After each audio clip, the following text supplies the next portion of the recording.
आज के समय पाकिस्तान जिस तरह से अपनी फ़ौज को हमारी सीमा पर गुजरात के से लगी हुई जो पाकिस्तान की सीमा है, वहाँ पे उसकी फ़ौज इकट्ठी कर रहा है, वो जमावड़ा कर रहा है और उसका इरादा कुछ अच्छा नहीं लग रहा है।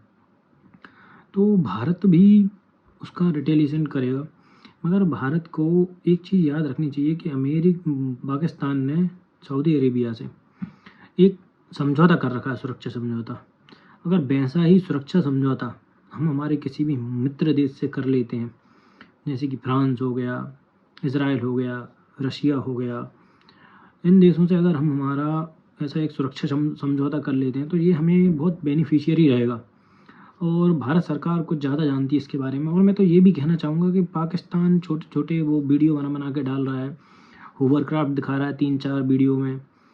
तो इसके लिए हमें हमारी भारतीय जो प्राइवेट कंपनियां हैं उनसे बड़ी मात्रा में जो कामाकाजी ड्रोन होते हैं, जो सुसाइड ड्रोन होते हैं, मतलब जो जाके किसी चीज़ में टकरा के निपटा देते हैं, हमें वो ड्रोन युद्ध में ज़्यादा से ज़्यादा इस्तेमाल करना चाहिए। सबसे हमारी फ्रंट लाइन पे सबसे पहले हमें किसी भी हमले को सिर्फ ड्रोन हमले से ही शुरुआत करनी चाहिए, क्योंकि ड्रोन हमले से जब हम शुरुआत करते हैं तो हमारे जो सोल्जर्स होते हैं उनकी कैजुअलिटीज़ कम होने के चांस रहते हैं, क्योंकि उस तरफ तो जो लोग हैं वो जाहिल है, उनकी ज़िंदगी की कोई कीमत नहीं है। मगर हमारे जवानों की ज़िंदगी की बहुत बड़ी मतलब कोई कीमत ही नहीं है, मतलब वो अनमोल है। तो हमें ज़्यादा से ज़्यादा इस युद्ध में बहुत ज़्यादा बड़ी मात्रा में मतलब बहुत हैवी मात्रा में हमें ड्रोन का इस्तेमाल करना चाहिए। और पाकिस्तान चाहता है कि हम उससे युद्ध जिस जगह पर लड़ें, तो हमें उसके अलावा दूसरे फ्रंट जो हमारे लिए हमें जो ज़्यादा बेहतर रहेगा, जिसमें हमें ज़्यादा आसान रहेगा लड़ना, हमें एक उस फ्रंट पे हमारी फ़ौज की तैनाती बढ़ा देनी चाहिए।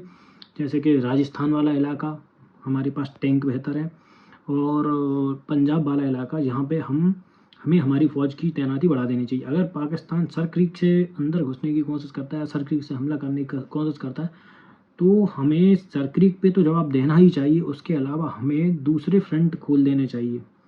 मेरे हिसाब से मुझे ये बेहतर लगता है। और भारत सरकार तो भाई ज़्यादा जानती है, हमारी सेना ज़्यादा जानती है, और उनके पास एक से एक रणनीतिकार होते हैं। देखो होता क्या है। हाँ, और एक चीज़, हमें हमारी जनता को भी तैयार रहना चाहिए मानसिक रूप से युद्ध लड़ने के लिए। युद्ध के बाद क्या होता है, युद्ध में हमेशा दोनों तरफ का थोड़ा बहुत नुकसान होता है, एक तरफ का ज़्यादा, एक तरफ का नुकसान कम होता है। तो जैसे कि हमारी विपक्षी पार्टियां रोने लगती हैं, हमारा अगर थोड़ा बहुत नुकसान होगा तो हमारी विपक्षी पार्टियां रोएंगी, उन्हें मज़ा आएगा, उन्हें मैटर मिल जाएगा, मटेरियल मिल जाएगा बोलने के लिए। तो हमें उस पर नहीं जाना है। हमारा भी कुछ नुकसान हो सकता है, सामने वाले का ज़्यादा होगा, थोड़ा बहुत नुकसान हमारा भी हो सकता है। मान लो कोई ये गलती से हमारा ये एयरक्राफ्ट गिर जाए, वैसे गिरना नहीं चाहिए, मगर माना कि हमारा कोई गिर गया, हम हाइपोथेटिकली सोच लेते हैं कि काल्पनिक रूप से हमारा एक वो गिर गया, तो ये इतना रोएंगे कि हमारे देश की सेना पे हमारी पब्लिक का प्रेशर बिल्डअप हो जाए। ऐसा नहीं करना हमें, हमारा भी नुकसान होगा, उनका भी होगा। भाई युद्ध है, लड़ना पड़ेगा, युद्ध को लड़ना पड़ेगा। युद्ध लड़ते हैं तो ऐसा नहीं होता कि सिर्फ एक ही तरफ का नुकसान हो।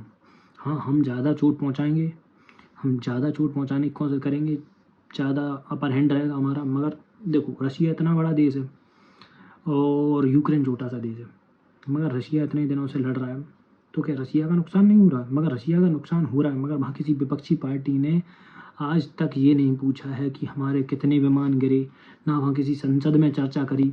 हमने एक ऑपरेशन करा, ऑपरेशन सिंदूर, उसके लिए विपक्ष ने ज़बरदस्ती संसद में चर्चा करवाई, ताकि हमारे कुछ ऐसी बातें खुल जाएं जो पाकिस्तान के लिए बेनिफिशियरी हों।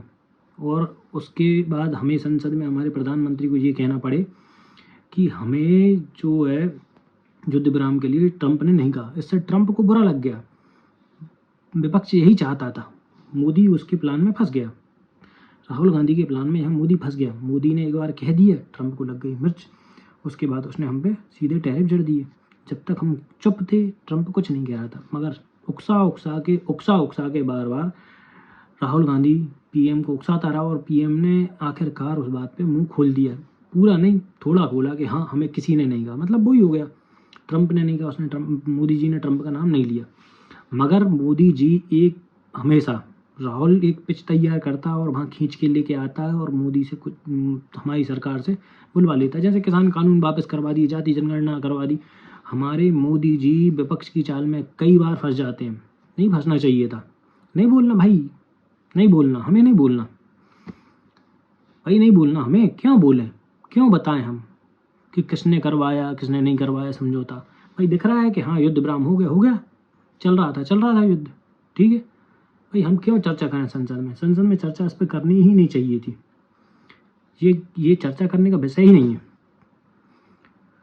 जय श्री राम, जय हिंद, वंदे मातरम।